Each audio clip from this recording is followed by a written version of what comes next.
आज हम बात कर रहे हैं कैंसर के बारे में, जो कि एक बहुत खतरनाक बीमारी समझी जाती है, लेकिन बाकी बीमारियों के ही जैसे है। हमारे अंदर सिर्फ एक खौफ बैठा हुआ है कि ये हमें कैंसर है। तो आज हम जानकारी प्राप्त करके कैंसर के बारे में हम क्या इंडिकेशंस हैं, क्या इसके संकेत हैं, कैसे हम इससे बचाव कर सकते हैं, किस किस को हो सकता है, किसी भी उम्र के लोगों को हो सकता है। तो हमारे साथ हैं डॉक्टर मनोज शर्मा। ये प्रोफेसर रह चुके हैं, डायरेक्टर प्रोफेसर मौलाना आज़ाद मेडिकल कॉलेज में, और अभी ये क्लिनिकल ऑन्कोलॉजी के स्पेशलिस्ट हैं, कंसल्टेंट हैं दिल्ली स्टेट कैंसर इंस्टीट्यूट में। वेलकम डॉक्टर साहब to this very important topic and session for today. तो शुरुआत में मैं चाहूँगी that you can tell us about signs and symptoms of cancer. देखिए, शुरू तो मैं आपको इस जिन्हें हम mother of oncological sciences in India कहते हैं, पद्म विभूषण डॉक्टर वी शांता रही नहीं। उन्होंने आज से करीब 25 साल पहले, जब मैं ये कैंसर अवेयरनेस प्रोग्राम के लिए इंडियन सर्वे के लिए निकला था कि लोगों को कितना कैंसर पता है, कितने %, तो उन्होंने एक सेंटेंस लिख के दिया था, जो कि आज उस कैंसर इंस्टीट्यूट अड्यार चेन्नई पे वो बना हुआ, बोर्ड बना हुआ है कि it's not the fear of disease, it's delay of the getting treatment. डर इस बात का नहीं है कि कैंसर हो गया है, पर डर इस बात का है कि उसकी पहचान देर से हो रही है। इसलिए अब पहचानने के लिए कैसे पहचान हो, लोग कहते हैं अरे हमें तो साधारण सी खांसी थी, तो हम इसलिए उसके पहले हम कैसे पहचानें और हम अपना ज्ञानवर्धन कैसे करें, इसके लिए हम ये बताना चाहते हैं कि जितने भी कैंसर हमारे शरीर में पाए जाते हैं, उनके लक्षण साइन सिम्टम्स ज़रूर होते हैं, और यदि ये लक्षण हमारे पास बराबर रहते हैं तो हमको फिर उनको जाके दिखाना पड़ेगा। ये नहीं है कि हम उसके बारे में कोताही बरतें या लापरवाही बरतें। चलिए आगे देखते हैं कि वो कौन से लोग हैं जिनमें हमें समझना होगा कि हमें अपनी आदतें बदलें, नहीं तो हमें ख़तरा हो सकता है। अब उसमें ये है कि बड़ी आरामदेह ज़िंदगी, कसरत न करना, बराबर मांसाहारी भजन, नॉन वेजिटेरियनिज़म का मतलब खाना खाना। तीसरी बड़ी इम्पॉर्टेंट चीज़ है कि हम आज स्वच्छ भारत की बात कर रहे हैं, पर स्वच्छ मानव की बात भी हमें करनी पड़ेगी। और वो स्वच्छता कहाँ? स्वच्छता हमारे दांतों में, हमारे मुंह में, स्वच्छता गुप्तांगों में, स्त्रियों के गुप्तांगों में, पुरुष के गुप्तांगों में। और उसके बाद आज एक चीज़ बड़ी प्रचलित हुई है जिसको हम फ्री सेक्स कहते हैं। सेक्सुअल हैबिट्स, जो हमारे यौन की आदतें हैं, वो बहुत बिगड़ती जा रही हैं। उसके लिए कई चीज़ें जिम्मेदार हैं जिसे हम यहाँ डिस्कस नहीं करेंगे, पर उसमें क्या होता है ना कि एक इन्फेक्शन, जिसको संक्रमण कहते हैं, उसके चांसेस होते हैं। आप देखिए किस तरह से एड्स का इन्फेक्शन फैला है, उसी तरह से ये ह्यूमन पेपिलोमा वायरस का इन्फेक्शन भी इसी प्रकार से फैलता है। वह न कि सिर्फ गुप्तांगों में फैलता है, पर गलत सेक्सुअल हैबिट्स के कारण वो मुंह और गले में भी चला जाता है। तो ये बड़ी गंभीर बात है। लोग शर्माते हैं इसको टीवी में बताने पर। अब हमें लगता है हमें खुल के बोलना पड़ेगा इसके बारे में। फिर हम आते हैं तंबाकू के ऊपर। तंबाकू से पता नहीं कितने स्थानों का कैंसर होता है, मुंह का, गाल का, मसूड़े का, गले का, सांस लेने की नली का, फेफड़ों का, ध्वनि यंत्र लैरिंग्स का, पेट का, और जब वो खून में होके पेशाब के रास्ते जाता है तो पेशाब की थैली का कैंसर। एक फ्यूचर की बात बता रहा हूँ जिसको WHO ने, वर्ल्ड हेल्थ ऑर्गेनाइजेशन ने पोटेंशियली कार्सिनोजेनिक कहा है, और स्कैंडिनेवियन कंट्रीज़ ने इसको सिद्ध कर दिया है। जो लोग हर समय मोबाइल फ़ोन कान पे लगाए रखते हैं, इसके नतीजे आज ऐसे ही नहीं दिखाई पड़ रहे हैं जैसे कि आज से 30-40 साल पहले बीड़ी, सिगरेट और खैनी, तंबाकू से लोगों को नहीं पता था कि कैंसर होता है। तो ये आगे आने वाले समय में, भविष्य के लिए हमें इन मोबाइल से होने वाले कैंसर के खतरे के लिए भी तैयार होना पड़ेगा। तो मैंने आपको गिनाया कि खान पान, जीवन यापन पद्धति, तंबाकू, अल्कोहल, मोबाइल फ़ोन, स्मोकिंग और मातृत्व का दायित्व हैं, ये सब चीज़ें हैं। लेट मैरिज करना, ये सारी चीज़ों को आप ध्यान रखिए और अपने को इसके ऊपर ज़रा ध्यान से इसे देखिए। तो सर ये this is a very important thing that you have told everybody कि लाइफस्टाइल डिजीज़ है, कैंसर भी है, कि अगर आदमी लाइफस्टाइल को मेंटेन करेगा एक ठीक तरीके से तो ब्रेस्ट फीडिंग नहीं करने से क्या मदर के ऊपर, क्योंकि ये तो हमें पता है कि breast feeding is very important for the baby, बच्चे को ब्रेस्ट फीड करने से बच्चे के ऊपर बहुत सारे फ़ायदे होते हैं, उसको इन्फेक्शन नहीं होती है, उसकी ग्रोथ ठीक होती है, लेकिन क्या माँ को भी इससे कोई बचाव है? ये तो एक शायद नई चीज़ होगी जो बहुत सारे लोगों को नहीं पता है। आज एक थोड़ी नई थ्योरी भी निकल आई है और वो मोटापा है कि शरीर में जब चर्बी इकट्ठा होती है तो उसमें जो कैंसर कारक हार्मोन है ईस्ट्रोजन, जो कि काफ़ी रिस्पॉन्सिबल है, वो इकट्ठा होता है।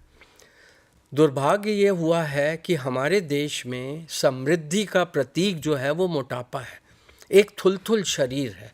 वो आप चाहे स्कूल गर्ल्स में देख लीजिए, चाहे वो हाउसवाइफ्स में देख लीजिए, चाहे कहीं देख लीजिए, और उसकी का कारण है कि जहाँ समृद्धि आई है, प्रॉस्पेरिटी आई है, लोगों ने अपने वजन के ऊपर ध्यान देना बंद कर दिया है। और आप देखेंगे कि मेट्रोपॉलिटन टाउन्स, महानगरों में, दिल्ली में तो हद हो गई है ब्रेस्ट कैंसर को लेके, तो हमें इसके ऊपर ध्यान देना है। दूसरी चीज़ जो हम गायनेकोलॉजिकल कैंसर, यदि बच्चेदानी के कैंसर के बारे में कह रहे हैं, एक उदाहरण मैं देना चाहता हूँ कि केरला में और चीन में किसी ज़माने में बहुत ज़्यादा कैंसर सर्विक्स हुआ करता था, और वहाँ पे जब चीन में वन चाइल्ड नॉर्म इंट्रोड्यूस किया गया तो थोड़े दिनों बाद वहाँ पे बच्चेदानी के मुंह का कैंसर करीब करीब ख़त्म हो गया। इसी प्रकार केरला में जब एजुकेशन आई और लोगों ने फैमिली प्लानिंग करके बच्चों का नंबर कम करना शुरू किया तो वहाँ पे भी कैंसर सर्विक्स में बहुत घटनाओं में बहुत कमी आई। इसी तरह बहुत सारे राष्ट्रों में, बहुत सारे शहरों में टोबैको बैन कर दी गई है, क्योंकि उनकी कंपनीज़, जो इंश्योरेंस कंपनीज़ थीं, वो तंबाकू से होने वाले कैंसर का खर्चा बहुत आता है। फेफड़े का कैंसर ठीक नहीं होता है, हमारे देश में मुंह के कैंसर जिस दशा में लेके आते हैं ठीक नहीं होते, तो इसलिए उन्होंने वहाँ पे टोबैको बैन किया और वहाँ पे देखा गया कि ये कैंसर बहुत कम हो गए। तीसरी चीज़, हम बारंबार आपका ध्यान इंडस्ट्रियल कार्सिनोजेनेसिस या केमिकल कार्सिनोजेनेसिस के लिए ज़्यादा चाहते हैं। आपने भटिंडा एक्सप्रेस का नाम सुना होगा, पंजाब में किस तरह से बेतहाशा इंसेक्टिसाइड्स का यूज़ किया जा रहा है, या वहाँ पे जो बड़ी बड़ी केमिकल इंडस्ट्रीज़ हैं उसके पास। और तो और आप देखिए हमारे खाने में कितना केमिकल जा रहा है, हद दर्जे का केमिकल जा रहा है, कि पहले खाद में केमिकल, फिर ऊपर से स्प्रे में केमिकल, और फिर कहीं गलती से वो सीवर के पानी से फार्मिंग कर दी तो उससे भी उसमें कहते हैं टॉक्सिन एम्प्लीफिकेशन, यानी गेहूं का एक दाना है, उसमें जब तक पानी पहुंचता है वो पता नहीं कितने हज़ार लीटर पानी सोख के जो पानी में जो केमिकल्स होते हैं वो गेहूं में समाहित हो जाते हैं या सब्जियों में समाहित हो जाते हैं। तो हमें इसकी तरफ बहुत ध्यान देना पड़ेगा। जैसे हमने कहा कि बहुत ज़रूरी है कि हम ये पहचान लें कि ठीक है, हो सकता है हमें कैंसर हो, तो ऐसे कोई डेंजर साइंस हैं या कोई इम्पोर्टेंट इंडिकेशंस हैं, तो इनके बारे में कुछ आप देखिए, बताएंगे? जांच के लिए जाना चाहिए। पहले तो हम लोगों को इसकी जागरूकता होनी चाहिए कि हमें जांच के लिए जाना चाहिए। दूसरी चीज़, एक बहुत महत्वपूर्ण स्टडी जो की गई थी, हमारे देश में ही की थी, WHO ने, वर्ल्ड हेल्थ ऑर्गेनाइजेशन ने, और वो थी अम्बलिकई, एक जगह है तमिलनाडु और केरला में। वहाँ पे उन्होंने पता नहीं कितने लाख लोगों को स्टडी किया, और वो औरतों को उन्होंने कहा जीवन में यदि आप एक बार अपना परीक्षण करा लेती हैं, महिलाएं मुआयना करा लेती हैं, तो उन्हें करीब 70 से 80% चांसेस कैंसर न होने के उनके बन जाते हैं। और यदि 2 बार करवाते हैं तो लगभग 98% संभावना ये होती है कि उनको कैंसर नहीं होगा। और ये ऐसा क्यों? क्योंकि जब महिला की गर्भाशय मुख की जांच होती है, क्रॉनिक इन्फेक्शन है, दूसरी जांचें होती हैं, अल्ट्रासाउंड किया जाता है और खून की जांचें होती हैं, जिससे आपको संभावना पता चल सकती है कि अंडेदानी, ओवेरियन कैंसर आजकल बहुत बड़ा हो रहा है। और जैसे अल्ट्रासाउंड पेट का किया तो पता चला गॉल ब्लैडर में है, खून की कमी है, निगलने में दिक्कत हो रही है, ईसोफेजियल कैंसर। तो इसलिए शरीर में कोई घाव ऐसा हो जो न भरता हो, बहुत दिनों के इलाज के बाद आप उसका इलाज ही मत कराते रहिए। शरीर में कोई सूजन हो जो धीरे धीरे बढ़ती जा रही है, तो आप उसके लिए शांत मत बैठिए, तुरंत जाइए। यदि मुंह से या बच्चेदानी के रास्ते, योनि से या पेशाब के रास्ते या पैखाने के रास्ते, यहाँ तक कि स्तन के निप्पल से भी यदि किसी तरह का खून जाना शुरू होता है, तो आप तुरंत अस्पताल दौड़िए। आवाज़ बदल रही है, खांसी लगातार लगी हुई है, खास करते वो लोग जो कि बीड़ी सिगरेट पीते हैं, और पेशाब करने में दिक्कत है, जलन है, रुक रुक के पेशाब हो रही, हो सकता है प्रोस्टेट, हो सकता है प्रोस्टेट का कैंसर, हो सकता है पेशाब में खून आ रहा है, तो हो सकता है पेशाब की थैली का कैंसर हो, बाल गिरने शुरू हो गए, या मसे का साइज़ बढ़ने लगा, या मसूड़ों से खून आ रहा है और वो मंजन करते वक्त, तो आप शांत मत बैठिए। ये 7 डेंजर सिग्नल्स ऑफ कैंसर कहा जाता था, पर अब हमने इनमें और कुछ जोड़ दिए हैं, क्योंकि ये नए कैंसर हमारे अस्पतालों में हमारे परेशानी का कारण बन गए हैं। और वो ये हैं जिसमें बराबर सिर दर्द हो रहा है, दो चीज़ें, चौरी चीज़ें दिखाई दे रही हैं, अचानक मिर्गी का दौरा पड़ रहा है, शरीर में, गले में, जांग में, कांख में यदि गांठें बढ़नी शुरू हो गई हैं, या अचानक बैठे बैठाए जस्ट चले हैं और हड्डी टूट गई है, या बच्चों में जो आँख का कैंसर होता है कि लाइट पड़ी तो उसकी आँख में काला तारा नहीं दिखता बल्कि सफ़ेद दिखता है, जिसको हम हेमोरेटिक कैट्स आई रिफ्लेक्स करते हैं या वो करते हैं। तो ये जो लक्षण हैं, इनकी पहले तो जानकारी होनी चाहिए। लेकिन इसके साथ मेरे ख्याल में एक चीज़ और बतानी ज़रूरी है कि कोई उम्र नहीं होती कैंसर की। कई कैंसर्स जो हैं वो बचपन में होते हैं, कई जवानी में होते हैं, कई बुढ़ापे में होते हैं, कई अधेड़ उम्र में भी होते हैं। तो कैंसर ऐसी बीमारी है जो किसी भी उम्र में नहीं, हम ये सोचते हैं कि ठीक है 60 से ऊपर हो जाएंगे तब जांच कराएंगे, क्योंकि तब शायद ज़्यादा जो है कैंसर होने के चांसेस हो जाएंगे हमें।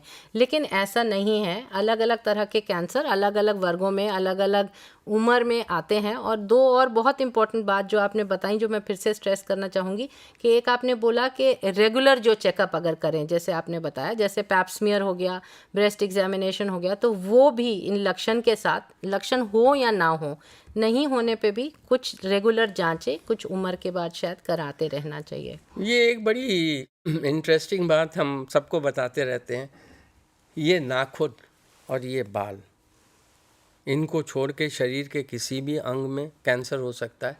ये बड़ा समदर्शी है, ये ना एज छोड़ता है, न रंग भेद करता है, न जात का भेद करता है, न उम्र का भेद करता है। वो किसी भी बच्चे या बुढ़े को हो सकता है, किसी भी जात के लोग को हो सकता है, किसी भी स्त्री या पुरुष को हो सकता है। कभी कभी ये सिम्टम्स उन हालत में होते हैं जबकि रोग काफ़ी बढ़ चुका होता है, तब सिम्टम्स। या ऐसा है कि ज्ञान की बात है, हम लोगों की आदत है कोताही करने की, अरे कुछ नहीं हुआ है, खांसी हुई है, क्या है, कुछ नहीं। ये सिम्टम्स यदि परसिस्ट कर रहे हैं तो हो सकता है रोग आपके सीमा के बाहर चला गया हो, उसका इलाज करना मुश्किल हो सकता है। इसलिए इसकी अनदेखी मत करिए। इसीलिए आज की जो कैंसर रिसर्च है उसके ऊपर बहुत ध्यान दिया जा रहा है कि कैंसर का निदान, डायग्नोसिस तब हो जाए जब इसके लक्षण ही ना पैदा हुए हैं। Before the symptoms appear, cancer can be caught. अब हम फिर से आते हैं दोबारा कहने के लिए कि हम पहले महिलाओं को लेंगे। महिलाओं के कैंसर के बारे में मैं विशेष रूप से चिंतित हूँ, क्योंकि महिला हमारे देश में बहुत ज़्यादा निगलेक्टेड है। वो होम मिनिस्टर है, वो वाइफ है, वो मदर है, वो डॉटर है, वो सब कुछ है, वो अर्नर है, ब्रेड विनर है, और हम उसको निगलेक्ट कर देते हैं। तो हमें उसके ऊपर ध्यान रखना है। तो महिलाओं में यदि 2 माहवारियों के बीच में खून जा रहा है, या संभोग के बाद खून जा रहा है, या बराबर उसका एनीमिया बना हुआ है, या उसके जो अंडरगारमेंट्स हैं उनमें खून लग रहा है, या उसे बराबर बैक एक हो रहा है। देखिए, बैक एक तो महिलाओं को बहुतों को होता है। कैंसर न होते हुए भी ये जननांगों में के इन्फेक्शन में भी बैक एक होता है। पर चूंकि हमारे देश में महिला कैंसर की घटनाएं इतनी ज़्यादा हो रही हैं, तो बैक एक जो होता है, पेड़ों का दर्द, पीठ का दर्द, उसको ध्यान में रखना पड़ेगा। पेशाब जाते वक्त जलन हो रही है, ये तो जननांगों से जुड़े हुए कैंसर हैं। और ख़ास तौर से क्या होता है कि ये लक्षण पैदा होते हैं जब डिज़ीज़ काफ़ी बढ़ चुकी होती है। इसीलिए मैं फिर बार बार जोर दे रहा हूँ कि महिलाएं अपना परीक्षण ज़रूर कराएं। दूसरा ये है कि हम अब आते हैं उनके स्तन के ऊपर। स्तन में यदि गिल्टी है या निपल से खून या पानी जा रहा है तो इसके ऊपर बहुत ध्यान देना होगा। और आप कहेंगे साहब स्तन को कैसे हम, इसीलिए हम स्तन के स्वयं परीक्षण के पर्चे और स्तन के स्वयं परीक्षण के ऊपर वीडियोस बना के लोगों को बांट रहे हैं, दे रहे हैं। स्तन के स्वयं परीक्षण का हम प्रचार करना चाहते हैं। और तो और आपको जानकर आश्चर्य होगा कि हम महिलाओं के कैंसर को लेके पुरुष की कोई जिम्मेदारी नहीं समझते हैं। यहाँ हमें इस चीज़ के ऊपर ध्यान देना पड़ेगा कि महिला का ध्यान रखना पुरुष का काम है। विदेशों में यदि पुरुषों को महिला के स्तन की जानकारी या जननांगों की जानकारी दे दी गई और इन कैंसरों के बारे में समझा दिया गया तो ऐसा पता लगा कि पुरुष जागृत हो गए और उन्होंने बहुत सारे स्तन कैंसर्स को उन्होंने डिटेक्ट किया जब सहवास के वक्त। ये बहुत गंभीर चीज़ है, लोग कहने से शर्माते हैं पर ये सच्चाई है। ये विस्कॉन्सिन स्टडी की एक स्टडी थी जिसमें उन्होंने लोगों में प्रचार किया। उन्होंने देखा कि 3 गुना जिसे कहते हैं ना रेट बढ़ गया। लेडीज़ पहले आई, उन्होंने एग्जामिन कराया, धीरे धीरे उनका हर साल कम होता गया। पर जब उन्होंने पुरुषों को जागृत किया तो उन्होंने देखा फिर से वो लंप की डिटेक्शन जो बढ़ गया। तो ये स्त्रियों को अपने स्तन के बारे में बहुत अच्छी जानकारी होनी चाहिए। फिर इसके अलावा हमारे यहाँ ये उत्तर भारत में जो पित्त की थैली है, गॉल ब्लैडर, उसका कैंसर बहुत कॉमन है। ये बेल्ट है, गॉल ब्लैडर बेल्ट कहा जाता है इसको। तो अपर एब्डोमेन में पेन होता है, लोग ध्यान नहीं देते। कोई कह देता है अरे अल्सर है, कोई कहता है नहीं नहीं नहीं। ख़ास तौर से जो लोग मोटे लोग हैं, देखिए मोटी महिलाओं में भले तरह के प्रॉब्लम्स हैं। एक तरफ स्तन कैंसर है, दूसरी तरफ साथ ही साथ गर्भाशय मुख्य एंडोमेट्रियल कैंसर कहते हैं, वो भी बढ़ रहा है क्योंकि वो भी ईस्ट्रोजन से कनेक्टेड है। और फिर आता है नंबर ये गॉल ब्लैडर कैंसर का।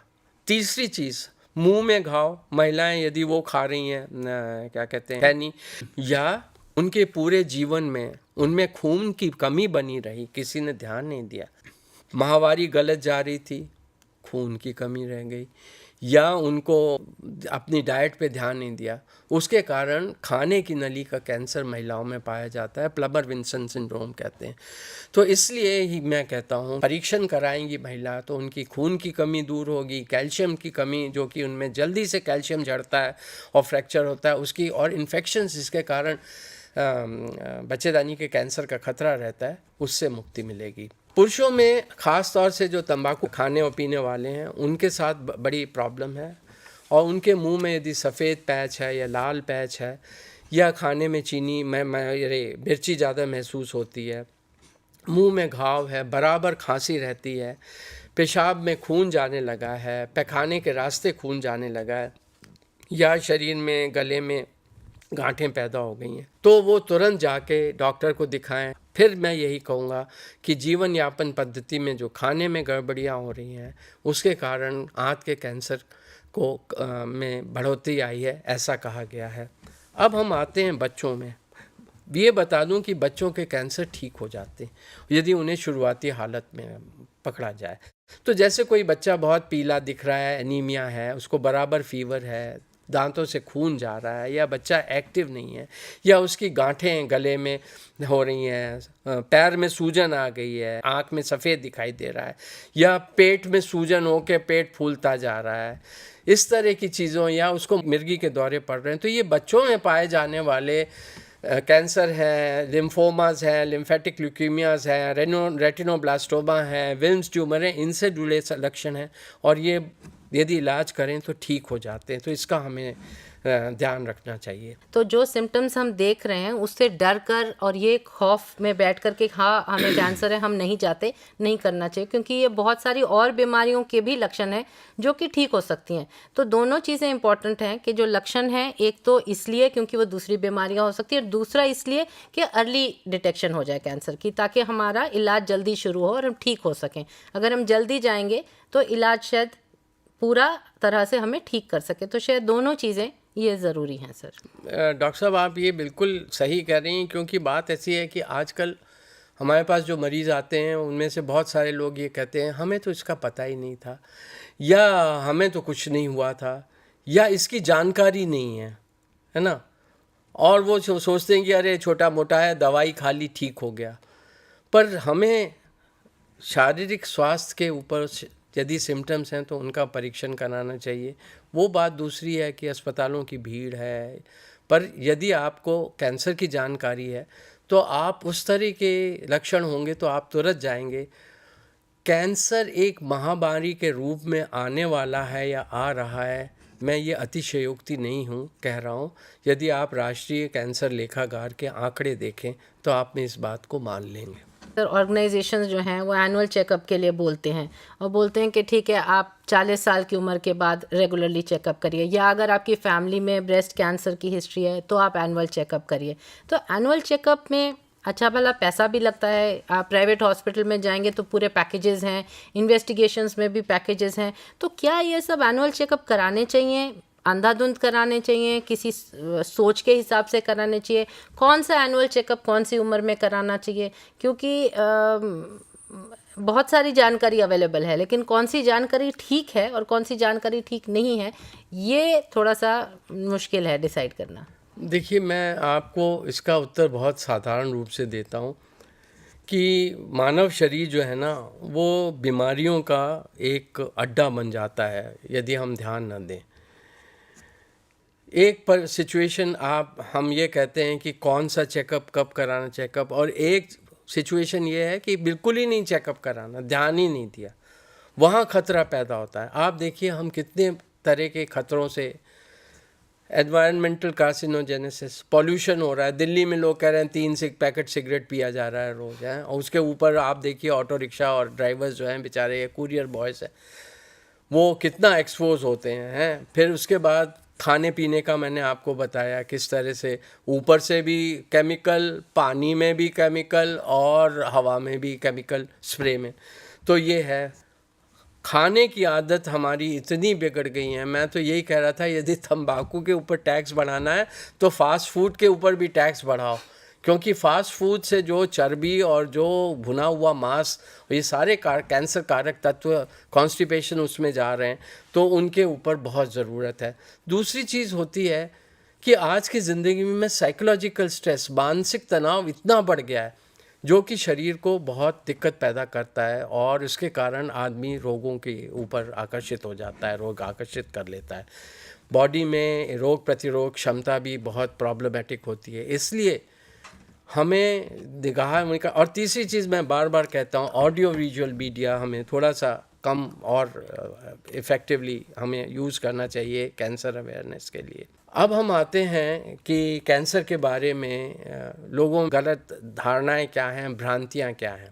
भ्रांतियां ये हैं कि लोग सोचते हैं कैंसर का तो इलाज हो ही नहीं सकता, कभी कैंसर ठीक ही नहीं हो सकता, कोई भी चीज़ इसे ठीक नहीं कर सकती। दूसरा, लोग सोचते हैं कि कैंसर कभी भी आ जाएगा, इससे बचा नहीं जा सकता, और पर ये बात नहीं है। कैंसर शुरुआती हालत में क्योर होते हैं, पहली चीज़। दूसरी चीज़, यदि कैंसर की जानकारी हो तो जैसे मैंने बताया मुंह में सफ़ेद चकत्ते हैं या लाल चकत्ते हैं, उनको आप तुरंत लेज़र से या डायथर्मी से या म्यूकोजल स्ट्रिपिंग से ठीक करवा सकते हैं, तो आप उसको बच सकते हैं।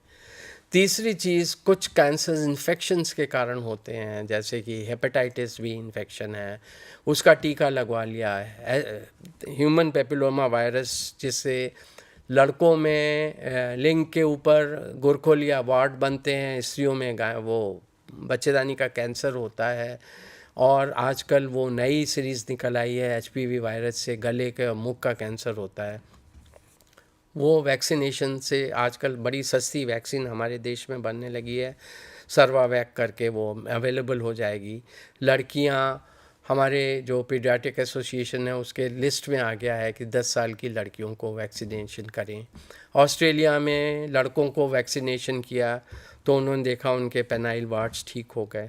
मुख्य रूप से मैं ये कहता हूँ लड़के और लड़की दोनों का वैक्सीनेशन होना चाहिए, क्योंकि स्त्री में ह्यूमन पेपिलोमा वायरस जाता आदमी से, तो उसका भी वैक्सीनेशन होना चाहिए। फिर दो लोग कहते हैं कि दूसरी चीज़, लोगों की आदत है कि कैंसर को ड्रेडेड बताते हैं। आप वो हालत देखिए जहाँ सडन हार्ट अटैक हुआ और आदमी गया, आप वो हालत देखिए किडनी फेलियर हो गया और लगे हुए हैं डायलिसिस पे। कैंसर यदि सही हालत में पकड़ा जाए तो इलाज होता है, आपको सारा टाइम देता है प्लानिंग करने का, बेटे बेटियों की शादी करने का, वो पूरा टाइम देता है। दूसरी चीज़ ये है कि लोग कहते हैं कैंसर टाइम नहीं देता, सडनली आता है, प्लान नहीं का, नहीं, टाइम देता है। जानकारी हो, आप जांच कराइए, कैंसर यदि शुरुआती हालत में पकड़ा गया टाइम दे रहा है। तीसरी चीज़ ये लोग सोचते हैं अरे बायोप्सी नहीं कराएंगे, मांस के टुकड़े की जांच कराएंगे तो रोग बिल्कुल फैल जाएगा। और तीसरी बड़ी दुर्भाग्यपूर्ण परिस्थिति हम ये देखने में आती है जो निरक्षरता के कारण है कि साहब कैंसर जो है वो संक्रामक होता है, इन्फेक्शस होता है। नो, इट इज़ नॉट, कभी संक्रामक नहीं होता है, इसलिए चिंता नहीं करनी है आपको। तो ये इस तरह की तमाम भ्रांतियां हैं जिसके कारण लोग कैंसर का इलाज नहीं कराते, उसकी जानकारी नहीं लेते, और जब कैंसर हो जाता है तो फिर रोते हैं।